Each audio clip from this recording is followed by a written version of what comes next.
ആകാശവാണി. നമസ്കാരം. പ്രാദേശിക വാർത്തകൾ വായിക്കുന്നത് അനുഷ ആത്മപ്രകാശ്. പ്രധാന വാർത്തകൾ. രാജ്യത്തിനെതിരായ നിഴൽയുദ്ധം ആസൂത്രിത യുദ്ധതന്ത്രമാണെന്ന് സമീപകാല സംഭവങ്ങൾ തെളിയിച്ചതായി പ്രധാനമന്ത്രി നരേന്ദ്രമോദി. പാക് ഭീകരത ലോകത്തിനു മുന്നിൽ തുറന്നുകാട്ടുന്നത് ലക്ഷ്യമിട്ട് ഇന്ത്യൻ പ്രതിനിധി സംഘത്തിന്റെ വിദേശ പര്യടനം തുടരുന്നു.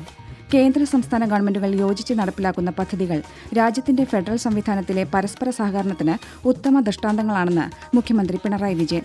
സംസ്ഥാനത്ത് 3 ദിവസം കൂടി അതിതീവ്ര മഴ തുടരുമെന്ന് കേന്ദ്ര കാലാവസ്ഥാ വകുപ്പ്. ഇടുക്കി, കോഴിക്കോട്, വയനാട് ജില്ലകളിൽ ഇന്ന് വിദ്യാഭ്യാസ സ്ഥാപനങ്ങൾക്ക് അവധി. സംസ്ഥാനത്ത് ബലിപ്പെരുന്നാൾ അടുത്ത മാസം 7-ന്. IPL ക്രിക്കറ്റിൽ Royal Challengers Bengaluru Lucknow Super ജയൻസിനെ പരാജയപ്പെടുത്തി. വാർത്തകൾ വിശദമായി. രാജ്യത്തിനെതിരായ നിഴൽയുദ്ധം യഥാർത്ഥത്തിൽ ആസൂത്രിത യുദ്ധതന്ത്രമാണെന്ന് സമീപകാല സംഭവങ്ങൾ തെളിയിച്ചതായി പ്രധാനമന്ത്രി നരേന്ദ്രമോദി പറഞ്ഞു. ഗുജറാത്ത് ഗാന്ധിനഗറിൽ പൊതുയോഗത്തെ അഭിസംബോധന ചെയ്യുകയായിരുന്നു പ്രധാനമന്ത്രി. മെയ് 6-ലെ സംഭവങ്ങൾക്ക് ശേഷം രാജ്യം തീവ്രവാദ പ്രവർത്തനത്തിന് തെളിവ് നൽകേണ്ടതില്ലെന്നും അതിർത്തിക്കപ്പുറത്ത് നിൽക്കുന്നവർ തന്നെയാണ് ഇപ്പോൾ തെളിവുകൾ നൽകുന്നതെന്നും അദ്ദേഹം പറഞ്ഞു. കൊല്ലപ്പെട്ട തീവ്രവാദികൾക്ക് പാകിസ്ഥാനിൽ സംസ്ഥാന ബഹുമതികൾ നൽകിയിരുന്നുവെന്നും അവരുടെ ശവപ്പെട്ടിയിൽ ദേശീയ പതാക പുതപ്പിച്ച് പാകിസ്ഥാൻ സൈന്യം സല്യൂട്ട് നൽകിയിരുന്നുവെന്നും പ്രധാനമന്ത്രി പറഞ്ഞു. ഇവ ഒറ്റപ്പെട്ട ഭീകരപ്രവർത്തനങ്ങളല്ലെന്നും ഏകോപിത സൈനിക തന്ത്രത്തിന്റെ ഭാഗമാണെന്നും ഇത് വ്യക്തമായി തെളിയിക്കുന്നതായി അദ്ദേഹം അറിയിച്ചു. ഭീകരതയെ പിന്തുണയ്ക്കുന്ന പാകിസ്ഥാന്റെ സമീപനം ലോകത്തിനു മുന്നിൽ തുറന്നുകാട്ടുന്നത് ലക്ഷ്യമിട്ട് ഇന്ത്യൻ പ്രതിനിധി സംഘത്തിന്റെ വിദേശ പര്യടനം തുടരുന്നു.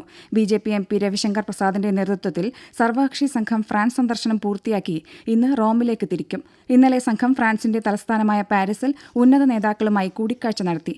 DMK MP കനിമൊഴി കരുണാനിധിയുടെ നേതൃത്വത്തിൽ സർവകക്ഷി സംഘം സ്ലൊവേനിയൻ സന്ദർശനം പൂർത്തിയാക്കി ഗ്രീസിലെത്തി. സ്ലൊവേനിയൻ സംഘം മുതിർന്ന ഉദ്യോഗസ്ഥരുമായി കൂടിക്കാഴ്ച നടത്തിയിരുന്നു. സമാജ്വാദി പാർട്ടിയുടെ രാജീവ് റോയ്, നാഷണൽ കോൺഫറൻസിന്റെ മിയാൻ അൽതഫ് അഹമ്മദ്, BJPയുടെ ക്യാപ്റ്റൻ ബ്രിജേഷ് ചൌട്ട, RJDയുടെ പ്രേംചന്ദ് ഗുപ്ത, അംബാസഡർ ജാവേദ് അഷ്റഫ് എന്നിവരടങ്ങിയ സംഘം ലാത്വിയയിലും സ്പെയിനിലും സന്ദർശനം നടത്താൻ ഒരുങ്ങുകയാണ്.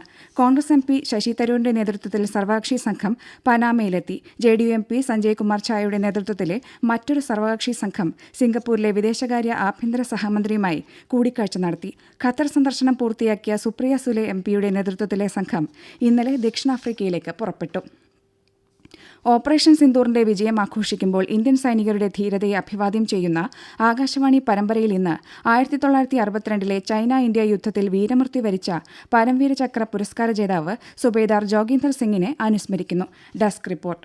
1962-ലെ ഇന്ത്യ ചൈന യുദ്ധത്തിൽ അസാമാന്യ ധീരതയും നേതൃപാടവവും പ്രകടിപ്പിച്ച ധീര ജവാനായിരുന്നു സുബേദാർ ജോഗീന്ദർ സിംഗ്. NEFA-യിലെ തവാങ് സെക്ടറിൽ ബൂംല മക്ഷത്തിലെ ടോങ് പെങ്ല പ്രദേശത്തെ ഒരു പ്രധാന സ്ഥാനത്ത് നിലയുറപ്പിച്ച പ്ലാറ്റൂണിനെയാണ് അദ്ദേഹം നയിച്ചിരുന്നത്. 1962 ഒക്ടോബർ 20-ന് മക്മോഹൻ ലൈനിന് കുറുകെ വലിയൊരു ചൈനീസ് സൈനിക മുന്നേറ്റം അദ്ദേഹത്തിന്റെ പ്ലാറ്റൂൺ നിരീക്ഷിച്ചു. ഇത് ആസന്നമായ ഒരു ആക്രമണത്തിന്റെ സൂചനയായിരുന്നു. ഒക്ടോബർ 23-ന് പുലർച്ചെ 600 ചൈനീസ് സൈനികർ പീരങ്കികളും മോർട്ടാർ വെടിയുണ്ടകളും ഉപയോഗിച്ച് വൻ ആക്രമണം അഴിച്ചുവിട്ടു. എണ്ണം കുറവായിരുന്നിട്ടും സുബേദാർ സിംഗിന്റെ പ്ലാറ്റൂൺ ശക്തമായ പ്രതിരോധം തീർക്കുകയും ആദ്യ ആക്രമണത്തെ വലിയ ശത്രുനാശനഷ്ടങ്ങളോടെ തടയുകയും ചെയ്തു. തുടയിൽ മുറിവേറ്റിട്ടും പിന്മാറാൻ തയ്യാറാകാതെ അദ്ദേഹം യുദ്ധമുഖത്ത് നിലയുറപ്പിച്ചു. കടുത്ത പോരാട്ടത്തിനൊടുവിൽ നിരവധി ചൈനീസ് സൈനികരെ വധിച്ച ശേഷമാണ് സുബേദാർ ജോഗീന്ദർ സിംഗ് വീരമൃത്യു വരിച്ചത്. സുബേദാർ ജോഗീന്ദർ സിംഗിന്റെ അസാധാരണമായ ധൈര്യം, നേതൃത്വം, രാജ്യത്തോടുള്ള അർപ്പണബോധം എന്നിവയെ കണക്കിലെടുത്ത്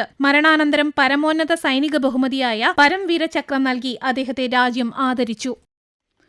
കേന്ദ്ര സംസ്ഥാന ഗവൺമെന്റുകൾ യോജിച്ച് നടപ്പിലാക്കുന്ന പദ്ധതികൾ രാജ്യത്തിന്റെ ഫെഡറൽ സംവിധാനത്തിലെ പരസ്പര സഹകരണത്തിന് ഉത്തമ ദൃഷ്ടാന്തങ്ങളാണെന്ന് മുഖ്യമന്ത്രി പിണറായി വിജയൻ പറഞ്ഞു. 50 കോടി രൂപ ചെലവിൽ ആലുവയിൽ നിർമ്മിക്കുന്ന ഹൈടെക് മാർക്കറ്റ് സമുച്ചയത്തിന്റെ ശിലാസ്ഥാപനം നിർവഹിക്കുകയായിരുന്നു അദ്ദേഹം.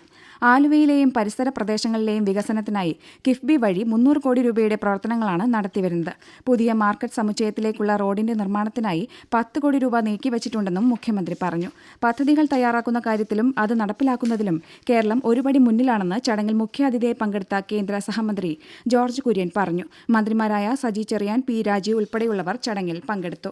സംസ്ഥാനത്തിന്റെ സാമൂഹിക സാംസ്കാരിക രംഗത്ത് ബൃഹത് സംഭാവനകൾ നൽകി രാജ്യത്തിന്റെ ചരിത്രത്തിൽ ഇടം പിടിച്ച കലാലയമാണ് എറണാകുളം മഹാരാജാസ് കോളേജെന്ന് മുഖ്യമന്ത്രി പിണറായി വിജയൻ പറഞ്ഞു. മഹാരാജാസ് കോളേജിന്റെ ശതോത്തര സുവർണ ജൂബിലി ആഘോഷങ്ങളും പുതിയ ഓഡിറ്റോറിയവും ഉദ്ഘാടനം ചെയ്യുകയായിരുന്നു മുഖ്യമന്ത്രി. ദേശീയ പ്രസ്ഥാനങ്ങളുടെ കാലം മുതൽ ഏറെ ശ്രദ്ധയാർജിച്ച കലാലയമാണ് മഹാരാജാസ്. ഖാദി പ്രചാരണം, ഹിന്ദി ഭാഷാ പ്രചാരണം തുടങ്ങിയവയിൽ കോളേജ് ശ്രദ്ധ പുലർത്തിയിരുന്നതായി അദ്ദേഹം ചൂണ്ടിക്കാട്ടി. കേന്ദ്ര കൃഷി കർഷക ക്ഷേമ മന്ത്രാലയവും ദേശീയ കാർഷിക ഗവേഷണ കൌൺസിലും വിവിധ സംസ്ഥാന ഗവൺമെന്റുകളുമായി സഹകരിച്ച് നടപ്പിലാക്കുന്ന വികസിത് കൃഷി സങ്കൽപ് അഭിയാൻ ക്യാമ്പയിൻ നാളെ കാസർകോട്ട് ആരംഭിക്കും. ജൂൺ 12 വരെ 2 ആഴ്ച നീണ്ടുനിൽക്കുന്ന ക്യാമ്പയിനിൽ കാർഷിക ശാസ്ത്രജ്ഞരും കൃഷി ഉദ്യോഗസ്ഥരും കർഷകരെ നേരിൽ കാണുകയും കൃഷി മെച്ചപ്പെടുത്താൻ ആവശ്യമായ ഇടപെടലുകൾ നടത്തുകയും ചെയ്യും. സംസ്ഥാനത്ത് വരുന്ന 3 ദിവസങ്ങളിൽ കൂടി അതിതീവ്ര മഴ തുടരുമെന്ന് കേന്ദ്ര കാലാവസ്ഥാ വകുപ്പ് മുന്നറിയിപ്പ് നൽകി. ഒഡീഷ തീരത്തോട് ചേർന്ന് ബംഗാൾ ഉൾക്കടലിൽ മറ്റൊരു ന്യൂനമർദ്ദം കൂടി രൂപപ്പെടുകയും പടിഞ്ഞാറൻ കാറ്റ് കേരളത്തിന് മുകളിൽ ശക്തി പ്രാപിക്കാൻ സാധ്യതയേറുകയും ചെയ്തതോടെയാണിത്. കോഴിക്കോട്, വയനാട് ജില്ലകളിൽ ഇന്ന് ചുവപ്പ് ജാഗ്രത നൽകിയിട്ടുണ്ട്. പത്തനംതിട്ട, കോട്ടയം, എറണാകുളം, ഇടുക്കി, തൃശൂർ, പാലക്കാട്, മലപ്പുറം, കണ്ണൂർ, കാസർഗോഡ് ജില്ലകളിൽ ഇന്ന് ഓറഞ്ച് ജാഗ്രതയാണ്. തിരുവനന്തപുരം, കൊല്ലം, ആലപ്പുഴ ജില്ലകളിൽ മഞ്ഞ ജാഗ്രതാ നിർദ്ദേശവും നൽകി. കനത്ത മഴയും ശക്തമായ കാറ്റും തുടരുന്ന സാഹചര്യത്തിൽ സംസ്ഥാനത്തെ ഇന്നും വിവിധ ജില്ലകളിൽ വിദ്യാഭ്യാസ സ്ഥാപനങ്ങൾക്ക് കലക്ടർമാർ അവധി പ്രഖ്യാപിച്ചു. ഇടുക്കിയിൽ മദ്രസകൾ, ട്യൂഷൻ സെന്ററുകൾ, ട്രെയിനിംഗ് ഇൻസ്റ്റിറ്റ്യൂട്ടുകൾ, പ്രൊഫഷണൽ കോളേജുകൾ ഉൾപ്പെടെ വിദ്യാഭ്യാസ സ്ഥാപനങ്ങൾക്ക് ഇന്ന് അവധിയായിരിക്കുമെന്ന് ജില്ലാ കലക്ടർ അറിയിച്ചു. റെസിഡൻഷ്യൽ വിദ്യാഭ്യാസ സ്ഥാപനങ്ങൾക്ക് അവധി ബാധകമല്ല. കോഴിക്കോട് ജില്ലയിൽ ഇന്ന് സ്കൂളുകൾ, അങ്കണവാടികൾ, മദ്രസകൾ, ട്യൂഷൻ സെന്ററുകൾ എന്നിവ പ്രവർത്തിക്കില്ല. വയനാട് ജില്ലയിൽ ട്യൂഷൻ സെന്ററുകൾ, മദ്രസകൾ, അങ്കണവാടികൾ, പ്രൊഫഷണൽ കോളേജുകൾ ഉൾപ്പെടെ വിദ്യാഭ്യാസ സ്ഥാപനങ്ങൾ എന്നിവയ്ക്കാണ് അവധി. റെസിഡൻഷ്യൽ സ്കൂളുകൾക്കും റെസിഡൻഷ്യൽ കോളേജുകൾക്കും അവധി ബാധകമല്ലെന്ന് ജില്ലാ കലക്ടർ അറിയിച്ചു. ഇടുക്കിയിൽ ഇന്നലെ 12 വീടുകൾ ഭാഗികമായി തകർന്നു. 4 ദിവസത്തിനിടെ ഇടുക്കിയിൽ ആകെ 25 വീടുകളാണ് തകർന്നത്. മൂന്നാർ മൗണ്ട് കാർമൽ പാരിഷ് ഹാളിൽ തുറന്ന ദുരിതാശ്വാസ ക്യാമ്പിലേക്ക് 6 കുടുംബങ്ങളിലെ 3 കുട്ടികളടക്കം 22 പേരെ മാറ്റി പാർപ്പിച്ചു. പത്തനംതിട്ട മൂഴിയാർ ഡാമിന്റെ ഒരു ഷട്ടർ 5 സെന്റിമീറ്റർ തുറന്നതിനാൽ കക്കാട്ടാറിന്റെ ഇരുകരകളിലും താമസിക്കുന്നവർ ജാഗ്രത പാലിക്കണമെന്ന് അധികൃതർ നിർദ്ദേശം നൽകി. ഒരു സാഹചര്യത്തിലും നദിയിൽ ഇറങ്ങരുത്.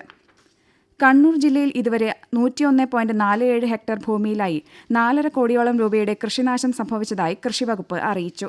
4619 കർഷകരെയാണ് മഴക്കെടുതി ബാധിച്ചത്. പേരാവൂർ, പയ്യന്നൂർ ബ്ലോക്കുകളിലാണ് ഏറ്റവും കൂടുതൽ നാശനഷ്ടം റിപ്പോർട്ട് ചെയ്തത്. കനത്ത മഴയിൽ കണ്ണൂർ, വയനാട് ജില്ലകളെ ബന്ധിപ്പിക്കുന്ന കൊട്ടിയൂർ പാൽച്ചുരം ബോയ്സ് ടൗൺ റോഡിൽ മണ്ണിടിച്ചിലുണ്ടായി. ഇതേ തുടർന്ന് ഇതുവഴി ഗതാഗതം നിർത്തിവച്ചു. മഴക്കെടുതിയുമായി ബന്ധപ്പെട്ട എല്ലാ മുന്നൊരുക്കങ്ങളും കാര്യക്ഷമമായി നടത്താൻ മന്ത്രി പി.എ. മുഹമ്മദ് റിയാസ് വിളിച്ച യോഗത്തിൽ തീരുമാനമായി. കോർപ്പറേഷൻ മേഖലാ തലത്തിൽ ഉൾപ്പെടെ എല്ലാ തദ്ദേശഭരണ പരിധികളിലും കൺട്രോൾ റൂം ഉടൻ ആരംഭിക്കും. കോഴിക്കോട് ജില്ലയിൽ ആരംഭിച്ച 4 ദുരിതാശ്വാസ ക്യാമ്പുകളിൽ 44 കുടുംബങ്ങളിലെ 151 പേരാണ് കഴിയുന്നത്. രാമനാട്ടുകര വില്ലേജിലെ മൂർക്കനാട് റോഡിൽ KSEBയുടെ EHT ടവർ സ്ഥാപിച്ച സ്ഥലത്തിന്റെ ഒരു ഭാഗത്ത് മണ്ണിടിഞ്ഞ് റോഡിലേക്ക് വീണു. ഇന്നലെ വടകരയിൽ വിവിധയിടങ്ങളിൽ മരം വീണു. പ്രാദേശിക വാർത്തകളാണ് കേൾക്കുന്നത്. സംസ്ഥാനത്ത് ബലിപെരുന്നാൾ അടുത്ത മാസം 7-ന് ശനിയാഴ്ചയായിരിക്കുമെന്ന് വിവിധ ഖാസിമാർ അറിയിച്ചു. ദുൽഖഅദ് 29 ഇന്നലെ ദുൽഹിജ മാസപ്പിറവി കണ്ടതായി വിശ്വസനീയ വിവരം ലഭിക്കാത്തതിനാൽ ദുൽഹിജ 1 നാളെ ആയിരിക്കുമെന്ന് സംയുക്ത മഹൽ ജമാഅത്ത് ഖാസി കാന്തപുരം AP അബൂബക്കർ മുസ്ലിയാർ, സയ്യിദ് സാദിഖ് അലി ശിഹാബ് തങ്ങളുടെ പ്രതിനിധി Sayyid Abbas Ali Shihab Thangal, Kerala Hilal Committee chairman PP Unneenkutty Maulavi തുടങ്ങിയവർ അറിയിച്ചു. കണ്ണൂർ രാജ്യാന്തര വിമാനത്താവളത്തിൽ പ്രവർത്തിക്കുന്ന ഹജ്ജ് ക്യാമ്പ് ഇന്ന് രാത്രി സമാപിക്കും. തീർത്ഥാടകരുമായി അവസാന വിമാനം നാളെ പുലർച്ചെ 12:45 പുറപ്പെടും. IPL ക്രിക്കറ്റിൽ ലക്നൌവിൽ Royal Challengers Bengaluru Lucknow Super ജയൻസിനെ 6 വിക്കറ്റിന് പരാജയപ്പെടുത്തി. നാളെ 1-ാം ക്വാളിഫയറിൽ റോയൽ ചാലഞ്ചേഴ്സ് ബംഗളൂരു പഞ്ചാബ് കിങ്സിനെ നേരിടും. സാധാരണ ജനങ്ങളും ആദിവാസി ഗോത്ര സമൂഹവും പ്രധാനമായി ആശ്രയിക്കുന്ന കോതമംഗലം താലൂക്ക് ആശുപത്രി ആധുനിക സൗകര്യങ്ങളിലേക്കുള്ള മാറ്റത്തിന്റെ പാതയിലാണെന്ന് മന്ത്രി വീണ ജോർജ് പറഞ്ഞു. ആശുപത്രിയിലെ നവീകരിച്ച ഓപ്പറേഷൻ തിയേറ്ററും ലേബർ റൂമും ലാബും പുതിയ വെബ്സൈറ്റും ഓൺലൈനായി ഉദ്ഘാടനം ചെയ്യുകയായിരുന്നു മന്ത്രി. സംസ്ഥാന ഭാഗ്യക്കുറി സമ്മാനഘടനയിൽ ഏജന്റുമാർക്കും വിൽപ്പനക്കാർക്കും പൊതുജനങ്ങൾക്കും പ്രയോജനകരമായ വിധത്തിൽ മാറ്റങ്ങൾ വരുത്തുമെന്ന് മന്ത്രി KN ബാലഗോപാൽ പറഞ്ഞു. 5000ത്തിന്റെ സമ്മാനങ്ങൾ വർദ്ധിപ്പിക്കും. 2000 രൂപയുടെ സമ്മാനം പുനഃസ്ഥാപിക്കാൻ തീരുമാനിച്ചിട്ടുണ്ട്. 200 രൂപയുടെ സമ്മാനം തിരികെ കൊണ്ടുവരുമെന്നും മന്ത്രി പറഞ്ഞു. പ്രധാന വാർത്തകൾ വീണ്ടും. രാജ്യത്തിനെതിരായ നിഴൽ യുദ്ധം ആസൂത്രിത യുദ്ധതന്ത്രമാണെന്ന് സമീപകാല സംഭവങ്ങൾ തെളിയിച്ചതായി പ്രധാനമന്ത്രി നരേന്ദ്രമോദി.